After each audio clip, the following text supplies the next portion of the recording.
Picking the wrong cruise line after 50 can ruin your vacation. We're talking loud crowds you didn't sign up for, disappointing food, rushed ports, and ships built for spring breakers instead of adults who want to relax. Most reviews won't tell you which lines truly respect older travelers. Today I'm breaking down the 7 cruise lines that get it right in 2026, and the ones you need to stay far away from. Stick around for number 7. Most people over 50 have never even heard of it, and it might be the smartest pick on the list. Number 1. Holland America. This is the cruise line that quietly built its entire reputation around mature travelers, and you feel it the moment you step on board. The crowd is calm, the pace is slower, the ships are smaller, usually carrying around 2,000 passengers instead of 6,000. That alone changes everything. You get shorter buffet lines, more open deck chairs, and a much quieter pool area. Why does this matter? Because megaships have turned into floating theme parks. Holland America went the other direction. They focused on classic cruising, live string music in the lounges before dinner, real linen tablecloths in the main dining room, real conversations at the bar. Their Alaska itineraries on ships like Eurodam and New Amsterdam are some of the best at sea, with longer port stays than the bigger lines offer. One small catch: a few of the older Holland America ships, like the Volendam and Zaandam, are starting to show their age. The cabins can look a little dated, the carpet's a little tired. The fix is simple. Book one of their newer Pinnacle-class ships, like Rotterdam or Koningsdam. You get the calm crowd plus a modern cabin. If you want a relaxed traditional cruise where nobody is shouting over you at a deck party, this is one of the safest choices you can make in 2026. Number 2. Princess Cruises. Princess sits in a sweet spot most cruise lines miss. It feels premium without the luxury price tag. The crowd leans heavily over 50, but the ships still have enough variety to keep you busy without being overwhelming. They're famous for scenic itineraries: Alaska, the Mediterranean, Northern Europe. Their ships are built around the view. Big glass-walled atriums, quiet promenade decks that wrap the entire ship, plenty of windows in the main dining rooms. Why does that matter? Because at 60 or 70, you're not booking a cruise to be trapped in a windowless casino all day. You want to see where you are. Princess fares regularly start under $100 per person per night for inside cabins, which makes it one of the best values for a quality cruise. The catch with Princess is the medallion. It's a small wearable that opens your cabin, orders drinks, and tracks every dollar you spend. Some travelers love it, others find it confusing on day one. The fix is simple. Ask the front desk for a 5-minute walkthrough when you board. They do it for free. Once you understand it, the medallion actually makes the cruise easier. Princess is one of the most balanced choices on this list, especially for first-time cruisers over 50 who want a polished experience without paying luxury prices. Number 3. Celebrity Cruises. Celebrity is what happens when a mainstream cruise line decides to act like a luxury one. The dining is a step above. The ships are clean and modern. The atmosphere is calmer than almost any other big line option. Their newer Edge-class ships, including Celebrity Edge, Apex, Beyond, and Ascent, are gorgeous. Big floor-to-ceiling windows, quiet, adults-only solarium pools, a magic carpet platform that floats out over the side of the ship for sunset cocktails. Why is this perfect for over 50? Because Celebrity has quietly stripped out a lot of the noise that ruins mainstream cruising. Fewer water slides, fewer screaming kids during school holidays, more wine bars, more live jazz, more quiet corners to read in. Now the catch. Celebrity drinks packages have gotten expensive. A premium drinks package can run over $100 per person per day, and basic Wi-Fi adds another $25. The fix. Always book a fare that already includes drinks, gratuities, and Wi-Fi. They run these all-included promotions almost every month. Booked the right way, Celebrity gives you a near-luxury experience for around the same price as a standard mainstream cruise. That's a deal worth taking. Number 4. Cunard. If you want a cruise that feels like stepping back into the golden age of ocean travel, Cunard is the one.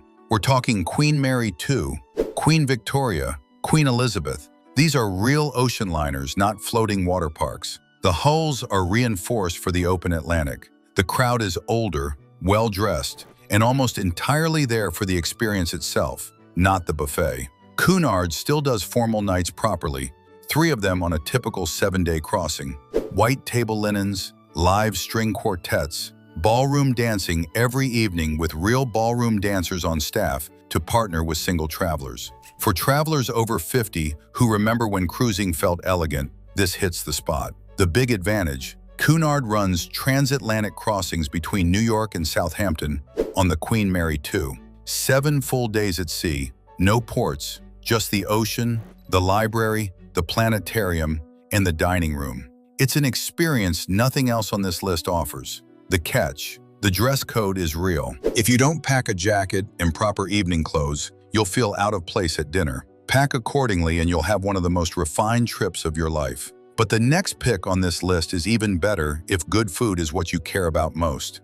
Number 5. Oceania Cruises. Now we're moving into the food category. Oceania has the best food at sea. That's not an opinion. Their kitchens were designed under the guidance of Master Chef Jacques Pepin himself. Every meal in the main dining room is included. Every specialty restaurant on the ship is also included. Toscana, Polo Grill, Red Ginger, no surcharge on any of them. That alone separates Oceania from almost every other cruise line, where specialty dining can run $40 per person per meal. Their ships are smaller, about 1,200 passengers on Marina and Riviera, and around 1,250 on the brand new Vista and Allura. The crowd skews mature, well-traveled, and quiet. No water slides, no casino tournaments at midnight, just good wine, real conversations, and excellent food. The catch: Oceania doesn't include drinks or Wi-Fi by default. Fares look cheap at first. Once you add the extras, the price climbs fast. The fix: look for their O-Life Choice promotions. They bundle in drinks, free shore excursions, or shipboard credit at no extra cost. Booked that way, Oceania becomes one of the best values on the entire list. But wait until you hear about number 6. It might be the most peaceful cruise experience available anywhere on the water today. Number 6. Viking Ocean Cruises. This is where things get serious. Viking is adults only. No one under 18 is allowed on board, period. That single rule changes everything. The ships are calm, the pools are quiet, the bars are full of conversation, not noise. Viking ships are also smaller, around 930 passengers each. That means no buffet stampedes, no fighting for elevators, no 2-hour waits to get off the ship in port. The food is excellent. The cabins all have real verandas, even the entry-level ones. There's no casino, no formal nights, no constant upselling on every corner. The libraries on Viking ships are some of the largest at sea, with real books in quiet leather chairs. Why does this matter for travelers over 50? Because Viking removed almost everything that annoys older cruisers. The result is a cruise that feels like a peaceful, intelligent vacation, not a floating shopping mall. The catch: Viking is more expensive upfront than mainstream lines. Fares often start around $5,000 per person for a 10-night cruise. The fix: their fares actually include shore excursions in every port, plus Wi-Fi, plus beer and wine at lunch and dinner, plus specialty dining, plus gratuities. When you compare apples to apples, Viking ends up costing about the same as a celebrity cruise once you add all the extras.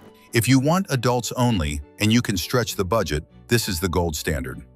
Number 7. Regent Seven Seas. Most people over 50 have never heard of this one, and that's exactly why it's so good. Regent is the most all-inclusive cruise line in the world.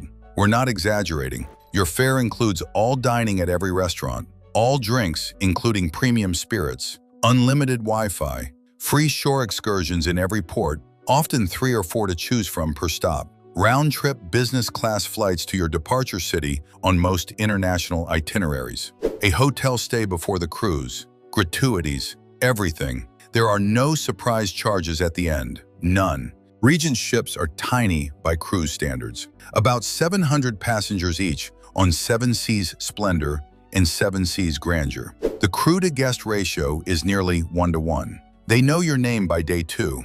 They remember your drink order by day 3. The cabins are huge, starting at around 300 square feet, and most are full suites with marble bathrooms and private balconies. The catch: Regent costs more per night than most cruise lines. A 10-night sailing can easily run $8,000 per person. But here's the math most reviewers never run. Once you add up everything Regent includes, business class flights alone can be worth $5,000. The total cost often comes out close to a celebrity or princess cruise booked with full extras and a separate plane ticket. For travelers over 50 who want zero stress and zero surprise charges, Regent is the smartest splurge you can make in 2026. Now for what to avoid.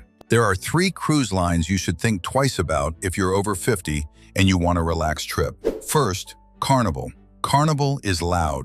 The party crowd is younger. The ships are packed. Some Carnival sailings out of Miami and Galveston feel like a college spring break trip on the water. The food is fine. The atmosphere is not. Some Carnival ships work fine for big multi-generational families. Almost none work for quiet over 50 travelers. Second, Norwegian on its biggest ships. The Breakaway, Bliss, and Encore class ships carry over 4,000 passengers and feel chaotic from the buffet to the elevators to the theater lines. If you must sail Norwegian, look at their smaller, older ships like the Sun, the Star, or the Jade instead. Third, Disney. The food is great, the service is great, but Disney ships are built around children. The pools are full of kids. The shows are princesses and pirates. The character meet and greets dominate the public spaces. Unless you're traveling with grandkids, you'll feel out of place every single day.